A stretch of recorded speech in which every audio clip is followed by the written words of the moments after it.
Hello guys, আশা করছি সবাই খুব খুব খুব ভালো আছো। আমিও খুব ভালো আছি। আজকে মেয়ের বার্থডে, তাই সকাল থেকেই ব্লগটা স্টার্ট করে দিলাম। দেখো একে একে ওকে সবাই আশীর্বাদ করে নিচ্ছে, কারণ ওর এক্সাম ছিল, তাই সকাল সকালই সবাই আশীর্বাদটা সেরে নিল। ওর বান্ধবী এসেছিল ওকে ডাকার জন্য, ওকে একটু পায়েস খাইয়ে দিল। মেয়ে এক্সাম দিয়ে আসার সাথে সাথেই ওর বাবাই আসলো। ওর বাবার সাথে মেয়েকে নিয়ে চলে গেলাম ভোলে বাবার কাছে পুজো দেওয়ার জন্য। সন্ধ্যাবেলা ওর দাদা দিদিরা সবাই চলে এসেছিল, তারপর ও কেক কেটে নিল।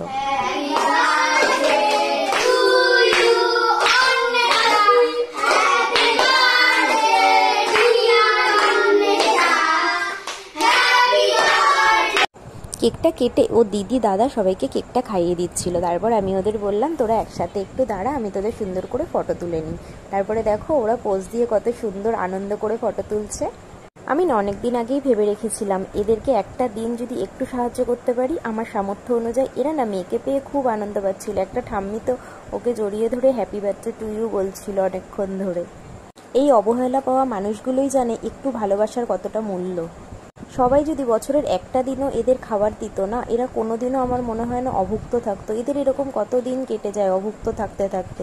আমার মেয়েকে নিয়ে বেরালে ও তো বারবার করে বলে, মা যখনই বেরায়ও মা টাকা দাও, ওদেরকে দেবো। ওইটুকু টাকাতে জানি ওদের হয়তো কিছু হয় না, কিন্তু আমরা সবাই যদি ওদের এইভাবে সাহায্য করি তাহলে কখনো ওরা অভুক্ত থাকবে না। তাই যারা যারা আমার এই ভিডিওটা আজকে দেখছো তাদের উদ্দেশ্যে আমার একটাই কথা বলার আছে, প্লিজ বছরের একটা দিন ওদের সাহায্য করে, ওদের পাশে দাঁড়িয়েও। বছরের একটা দিনই আমরা ওদের জন্য কিছু করি না, ওদের যে হাসি মুখটা দেখতে পারবে না, ওটা একটা আলাদাই তৃপ্তি পাবে। সবাই যদি বছরের একটা কোনো স্পেশাল দিন ওদের জন্য বেছে নাও, দেখবে মানুষগুলো কখনো আর অভুক্ত থাকবে না। কালকেই না সবে বার্থডের অনুষ্ঠানটা গেছে, আজকে প্রচণ্ড হাত পা ব্যথা। তবুও কাস্টমারের কিছু রান্নাবান্না ছিল, সেগুলো করে রেখে বেরিয়ে পড়লাম, যে প্যাকেটটা করা আছে আজকেই দিয়ে আসি। সোনাই মা আর বৌদি, তোমরা যদি আমার পাশে না থাকতে মেয়েকে এত সুন্দর একটা দিন আমি উপহার দিতে পারতাম না। আচ্ছা গাইজ, তোমাদের ভিডিওটা ভালো লাগলে সাবস্ক্রাইব করে দিও।